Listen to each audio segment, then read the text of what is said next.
Patriots are favored by 3 points. I do think the Patriots win this game. Again, it's kind of like Seattle to me. The Patriots have a very balanced team, a good offense, a good defense.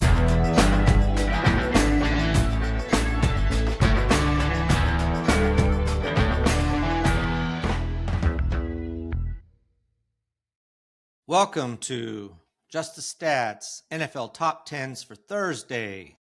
My name's Ernie Jennings. I'm your host, and appreciate you listening. Today, we are going to be talking about the playoff games, all 4 of them. What I'm going to do is give my top 10 keys to the games. So we'll go through each game. I'll be looking at the keys to victory for the teams in these matchups. So let's start with the first game from the NFC. On Saturday, it'll be the San Francisco 49ers and the Seattle Seahawks. That's the first game in the NFC. So let's look at these top 10 things to watch for in the game. The first one is what I call the George Kittle-sized hole in the offense. Man, George Kittle has had a rough year.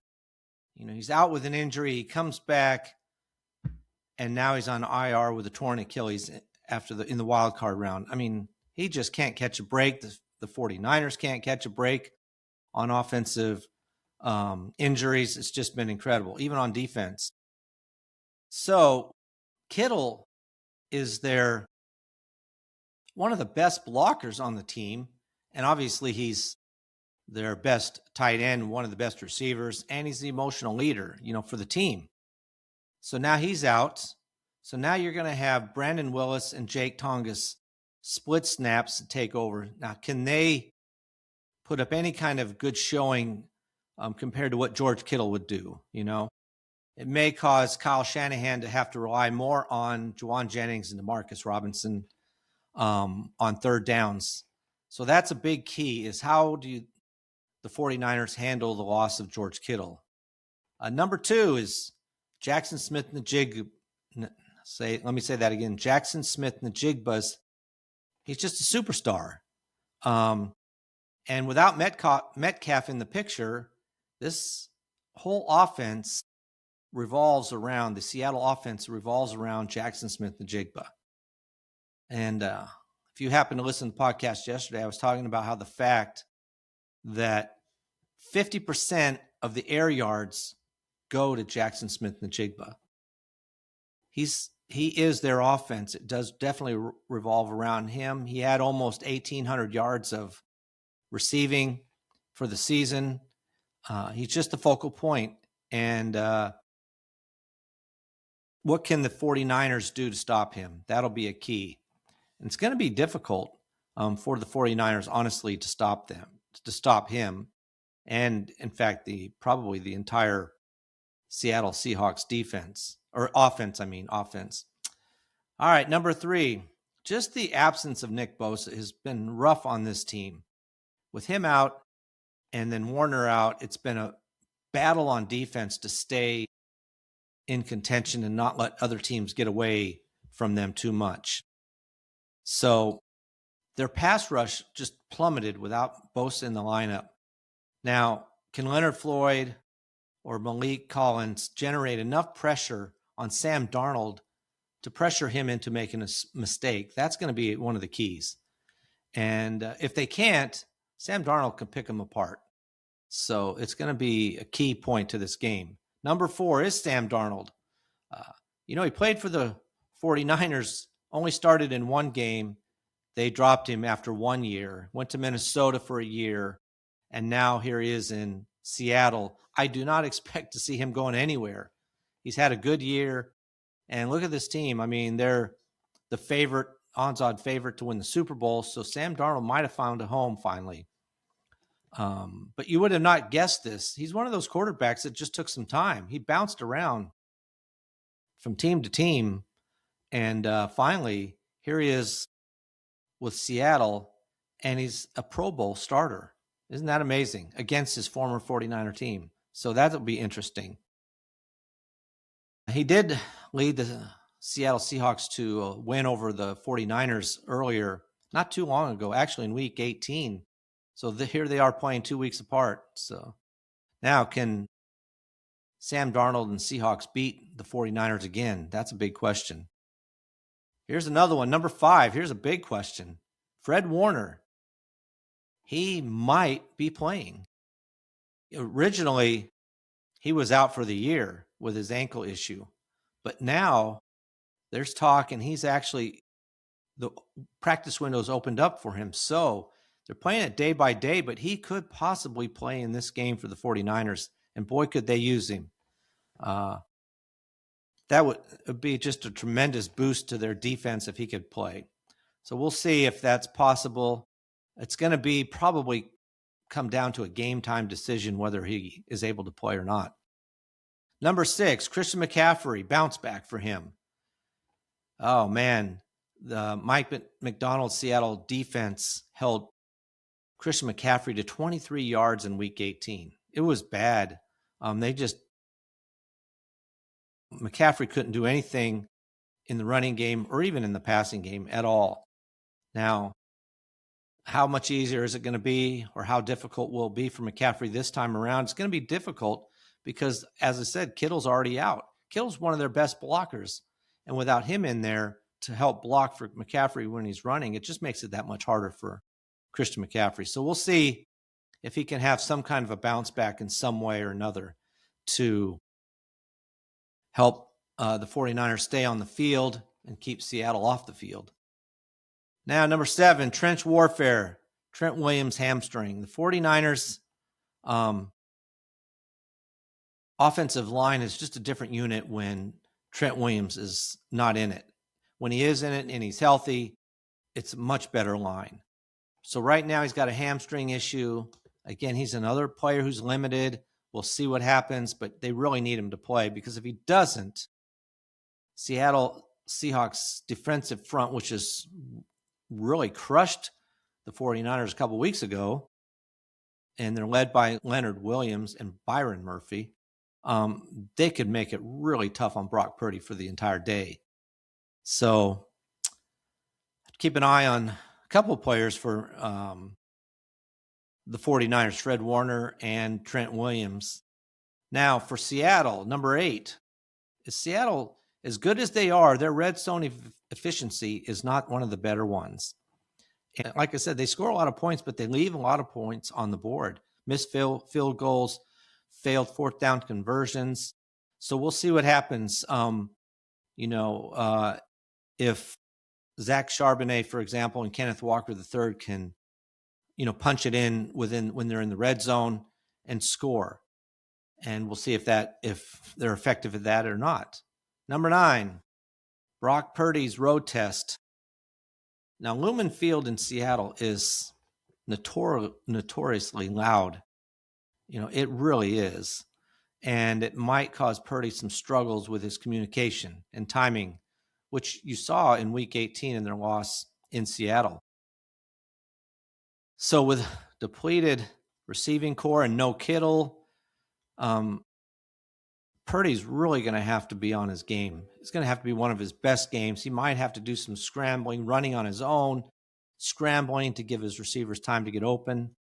It's going to be a battle test for Brock Purdy. We'll see how he fares. Honestly, he was pretty calm last week in that playoff game, and so we'll see how he does against Seattle this week. Number 10, what called the Mike McDonald factor. He seems to, as head coach of Seattle, he seems to have solved the 49ers offense. He really has them nailed. The 49ers only had 3 points a couple weeks ago against Seattle. And he's just been able to keep Shanahan's offenses down under 20 points a game. And if he does that, he'll probably win again. Even though they only scored 13 themselves last couple weeks ago, I still think if they hold the 49ers under 20 points, Seattle will probably win this game. All right, so that's my look at this game. Honestly, I think that the 49ers have put up a tremendous season with all the injuries, key injuries that they've had. and their upset win over the Eagles was amazing. If I'll say this, if they win, it's a major upset. I do think Seattle will probably win this game. But you got to give 49ers credit for the year they've had. But I think the Seattle, between their offense and defense, is just powerful. This is one of the reasons they're at the very top of the list for teams that are going to go to the Super Bowl and win it, is because Seattle has a good offense and defense. So it just makes for a tough matchup for any team they play. So this game will be on at 8 p.m. Eastern time on Fox on Saturday. And it is at Lumen Field in Seattle. So another little tidbit of information. This is Tom Brady's first playoff broadcast. I do like Tom Brady. I like the way he gets into the game. I'm kind of amazed by it. He was, he's seen everything. You would think he's seen everything as a player. But when he's watching a game and a big play takes place or a big hit or something, he goes, he just has the emotional attachment to it. I find him a pretty good broadcaster. So I do enjoy listening to Tom Brady. All right, let's move on to our next game. That is top 10 list for the Rams versus the Bears. This is the second NFC contest. All right, number one, Matthew Stafford's Ironman MVP season. So like I said, he's 37. We talked about this yesterday. He is, along with Drake May, the front runners for the MVP this year. He led the league in passing yards with over 4,700 and touchdowns with 46, which was a dozen more than anybody else. Now, if you saw the game last week, he dinged his hand a little bit on a helmet when he was throwing a pass. It was negative X-rays on him, but hopefully his hand is fine. And because it's going to be freezing cold in Chicago, and that could be a hindrance to him throwing. We'll see. Another key for the Rams is that Nakua and Adams continue to put a lot of pressure on defenses. They're amazing. They're twin terrors, you might say. And Devontae Adams is back. He was out several games with that hamstring tweak. And so having him back in the lineup with Nakua is just a double threat for them. So, in fact, they're probably one of the top duo receivers, one of the top two most dangerous receiving duos. So we'll see. This is going to the Bears defense is not great. They're great at turnovers, but we could see a lot of yards put up by Nakua and Adams. Number 3, the Bears turnover machine, just as I was saying. Their defense, even though it ranks pretty low, almost at the bottom in yards given up, they lead the NFL in takeaways with a plus 22 differential. That's amazing. And so they kind of have that one of those bend, don't break type of attitudes on defense. And they can keep you throwing it or running it. They expect at some point they're going to get a turnover out of you. And we'll see if that happens. Stafford's going to have to play better than he did last week against Carolina. He had a couple of turnovers in that game, and you cannot do that against the Bears. You can't let them back in the game, as we see with their last week with Chicago when they came back on Green Bay. If you get Chicago down, you got to hold them down because they will make a comeback. Number 3, Caleb Williams' postseason poise. He's had poise.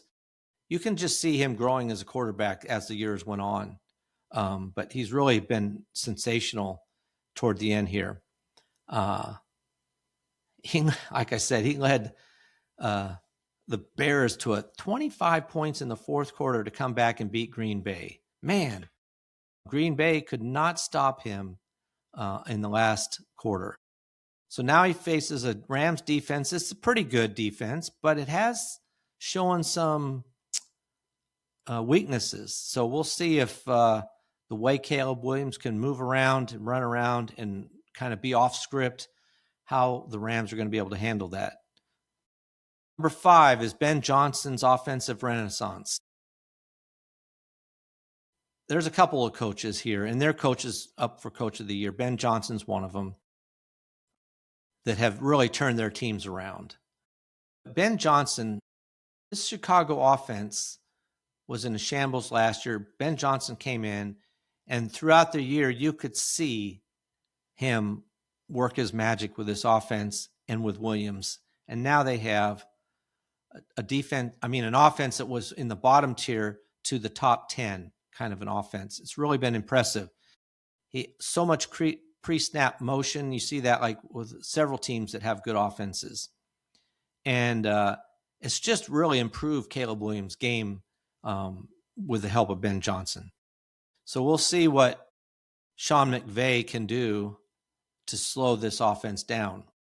Number 6 is the fact that in the frozen tundra of Soldier Field, the weather is supposed to be in the high teens with gusting winds, off of Lake Michigan. That is going to be cold. And the Rams, being a warm temperature team, we'll see how they handle it. Now, it should not be a big problem for Stafford because he played in Detroit. So he's kind of used to the weather, but still, we'll see how the weather affects the visiting team. Number 7, Chicago's next man up at linebacker. This is a problem for the Bears. Their defense has already been hurt, but TJ Edwards is now on IR. He fractured his leg. So he's kind of their quarterback of the defense, and without him on the field, how is that going to affect their defense? Like I said, is it going to give Stafford the chance to just kind of pick them apart? So they're going to have Chicago's going to have DeMarco Jackson fill in this gap. And can he do it? I don't know. That's a big question.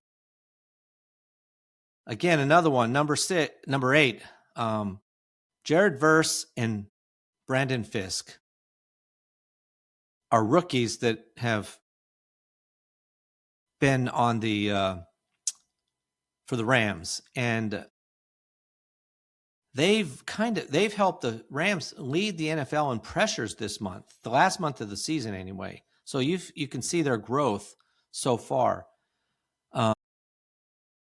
Another Bears problem is that their left tackle, Ozzie Trapillo, is also on IR. So is that going to help these Rams edge rushers chase down Caleb Williams? It's going to be Caleb Williams could be on the run. We'll see. Number 9, DJ Moore versus the Rams' battered secondary. Akello Witherspoon for the Rams, their star cornerback, is out for the season. And as you saw, even against Carolina, the Rams secondary gave up some deep shots.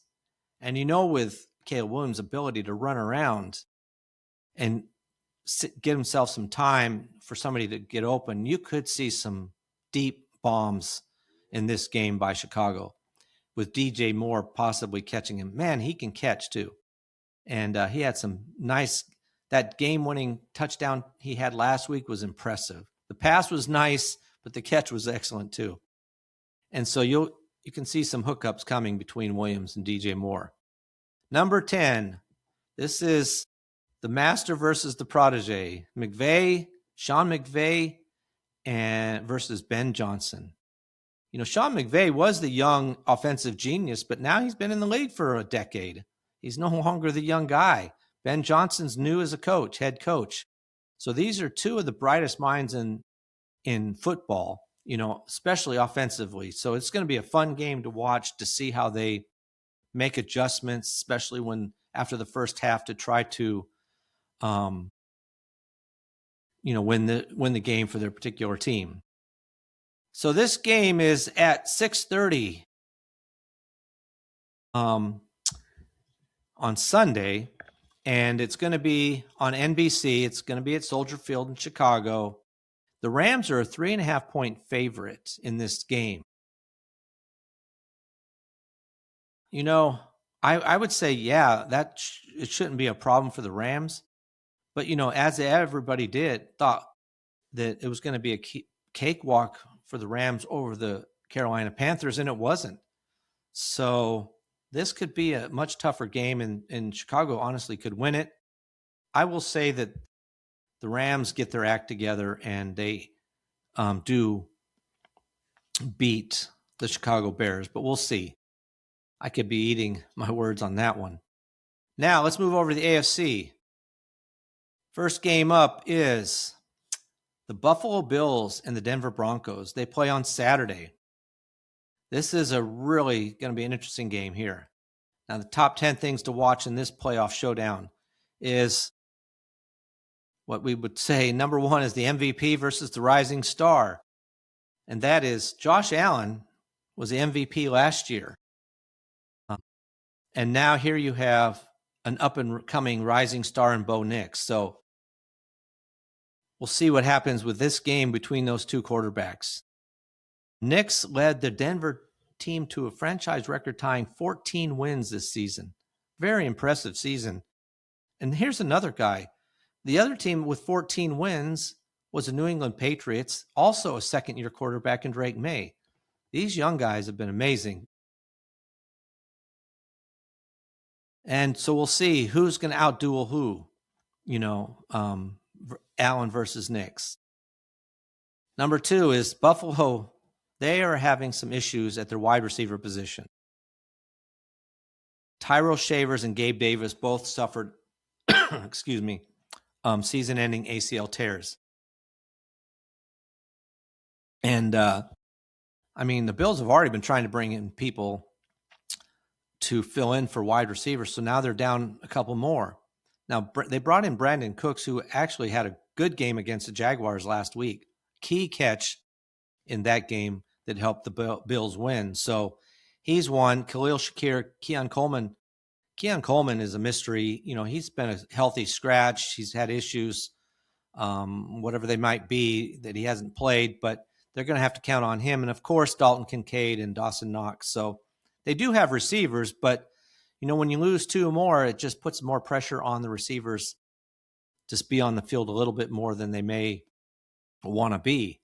Number three is the Old Orange Crush pass rush.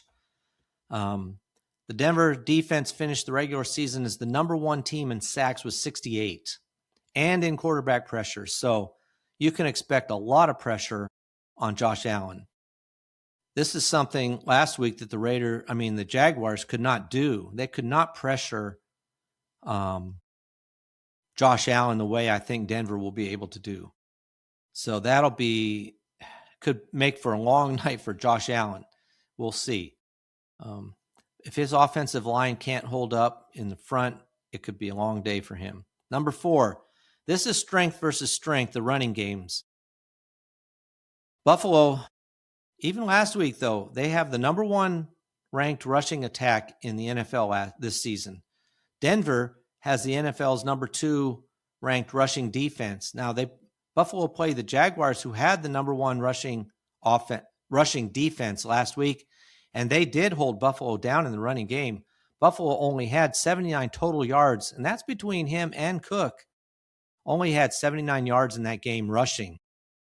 So can Denver do the same thing that the Jaguars did?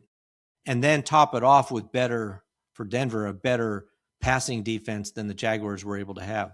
That'll be a key to this game. Can the Buffalo Bills produce more running offense than they did last week? It would really help if they could, because that would help out slow down that pass rush on Allen if they can have a better running game. Josh Allen, number five, Josh Allen's warrior status. He got pretty beat up last week against the Jaguars. He came into the game with foot, but then he had a knee and a hand injury. He whacked his hand on a helmet and twisted his knee when he was being tackled. It was a rough game for him. But he has been practicing in full. On Wednesday, he practiced in full. So he should be fine and ready to go. Obviously he's going to do whatever it takes to get on the field and help the Bills win. Number six, here's a revenge factor. Last year, the Bills embarrassed the Broncos 31-7 in the wild card game in Orchard Park. Blew them out. Wasn't close. So this year, the roles are reversed. They're playing in Denver. Denver's the top seed, have the home field advantage. And, just a much better and improved team over last year. And Sean Payton's been preparing for this game to, put that game from last year out of their minds. Number 7, Mile High's decade-long wait. This is just more of the idea. This is Denver's first home game in 10 years. So since their Super Bowl run and they're in Super Bowl 50. So 10 years they haven't had a home game. So it's a big game for them. So the 12th man at Empower Field will be big, being loud there, and the altitude. Buffalo having to come into Denver and playing at that altitude. So we'll see how that goes as far as communication goes and the effect on the players at that altitude. Number 8, unfortunately for Buffalo, another player they're missing. They've been missing some players or players that are getting hurt at the wrong time for them. Their secondary took a major hit. One of their best players, safety, Jordan Poyer, has been ruled out with a hamstring injury. He's out for this game. If the Bills were to win, he could possibly be back next week for that game. But he's out for this one, which is a big loss for the secondary of Buffalo. And we'll see if they're Damar Hamlin or the rookie Jordan Hancock are going to be able to fill that void. This could help, obviously, the passing offense of Bo Nix if Poyer's with Poyer not on the field. Number 9, this is a red zone chess match here. Denver boasts the league's number 1 red zone defense. They keep people out of the end zone. Now the Bills have the number 3 red zone efficiency. So which team wins out here? When the Buffalo Bills get in the red zone, they usually score a touchdown for the most part. But they're playing against the number 1 red zone defense. So we'll see what happens in this situation. Number 10, for the Broncos, they get the return of Dre Greenlaw. He's back in the lineup for them. Their linebacker. He missed the end of the regular season with a hamstring injury he had. So he'll have the ability to spy on Josh Allen and neutralize some of the underneath passing game that the Bills used against the Jaguars in their win. And he should help defend against Kincaid as well. So this is going to be a big boost. I mean, the Broncos already have one of the best defenses anyway, but with another linebacker back that had missed some games at the end of the season, that's a big key for them. Now, this game's at 4:30 on Saturday. That's Eastern time. So going to be on CBS. It's at, like I said, Empower Field at Mile High in Denver. Bills are, I am shocked by this. Bills are a 1.5 point favorite. To be honest with you, I don't see it. I think Denver wins this game for a couple reasons. One, I think their team's as good. At least, I think they're actually better than the Bills, just overall defensively and offensively. I mean, the Bills do have a good offense. But secondly, this is kind of a quick turnaround. The Bills had to go on the road to Jacksonville on Sunday. They get back. Now they got to be in Denver on Saturday. It's a short week for them. A little bit banged up. They're losing some more players. I just think a lot of those things are going to take an effect when they play in Denver. And I think Denver's ready for them this week, and they win this game. Last game up, top 10 keys for the Texans versus the Patriots. Number 1, Drake May's playoff debut at home. They have, Drake May is an MVP candidate here, and he led their team to a 14-3 record, just as Bo Nix did for the Denver Broncos. So this spotlight is on Drake May. Second-year quarterback, as I mentioned, amazing. And the Patriots have the second-ranking team in scoring. So this is a team that has a lot of firepower against a defense that's going to be pretty impressive. So this is an opportunity for New England Patriots to start a new dynasty. They had that one with Brady. Now here's a chance with Drake May, only in his second year, to be the quarterback of the future for them and lead them to a year in, year out appearances in the playoffs. Number 2, that offense is up of New England's up against DeMarco Ryans' number 1 defense, total defense. And when you have Will Anderson Jr. and Danielle Hunter continuously putting pressure on the quarterback, it can make for a long day for an offense. They have relentless pressure. They held the Steelers to 6 points in that game last week. So their mission for Anderson and Hunter is to disrupt Drake May's rhythm and force him to make some rookie mistakes. Number 3, and this is a big one for Houston, though, on offense, which is their weakness. Nico Collins is probably not going to play. Right now, it's unlikely. He banged his head pretty hard in the game last week, and he's still in the concussion protocol as of Wednesday. He was, and when he's still in the in concussion protocol this late into the week, it's a good possibility that he's not going to be able to make it for the game on Sunday.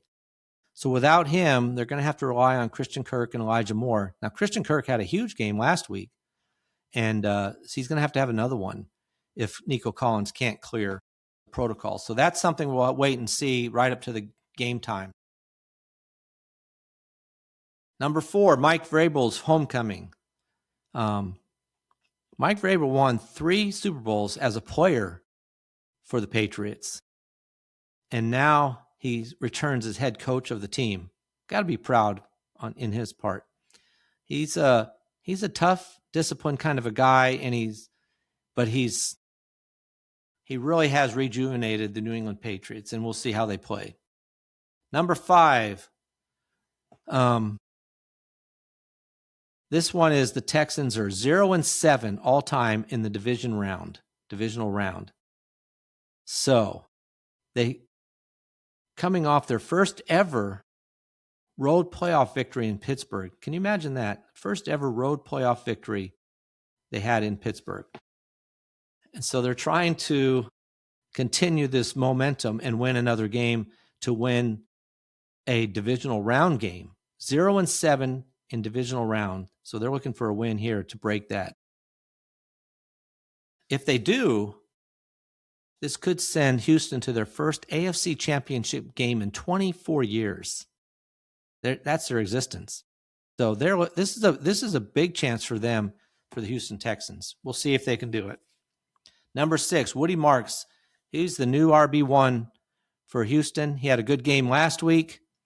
They also have Nick Chubb, but I think Woody Marks is a little more explosive. Last week he had 112 yards and a touchdown. And he does normally, and he did in that game, outsnap and outproduce Nick Chubb. They're going to need that because I tell you, Stroud, to me, is somewhat of a weakness. And I would not have said this. I would not have thought it, but he just hasn't, to me, looked the same as he did, say, in his rookie year, the last couple of years here. But if they can get that running game going, it would really help out Stroud. Now, New England does have a tough front, but another good thing about Marks is he can catch the ball out of the backfield. So he could be the X factor for Houston. Number 7, New England's offensive line crisis. And this is going to be bad if it holds up.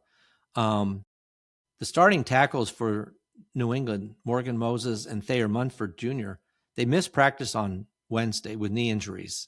If they don't play, holy cow, this is going to make it even easier for Anderson and Hunter to attack Drake May. So this is another couple of players to watch right up to game time to see if they're going to play or not. Number 8, this is a couple of Christians here, Battle of the Christians. This is Christian Gonzalez, who is a shutdown corner, against Christian Kirk, the wide receiver for Houston. It could be a possibility that Gonzalez shadows Christian Kirk, so you could have the two of them back to back. Now, Gonzalez is in concussion protocol, but he was in limited practice. And if he is in limited practice already as of Wednesday, he should be ready to play on Sunday. That's the difference between him and Collins. Collins is still not practicing, which makes it doubtful that he'll be able to play. So we'll see if Christian Kirk can put up the same kind of numbers he did last week. Number 9, this is C.J. Stroud's ball security. Man, maybe he got all of it out of his system last week, fumbleitis. He tied a playoff record with 5 fumbles, only lost 2, and I don't know why they're all against him, but as I said, one of them was, I said it when talking about the game from last week, one of them was he wasn't even looking when the center hiked the ball, and it just hit him right in the chest. He was able to grab it, or somebody was, but you cannot have those kind of turnovers against a team with a high-powered offense and expect to win. So we'll see if they kind of figured that out, and it won't be an issue for them. All right, number 10. This is just a fun fact here, but the Patriots made history this year by jumping from 4 wins to 14. The Jaguars went from 4 wins to 13. 4 wins last year to 13 this year. Patriots won better, 4 wins to 14. But in the playoffs, it's different, you know. So with a young team against a defense like the Texans have, you're now playing elimination football. If you don't win, you're out.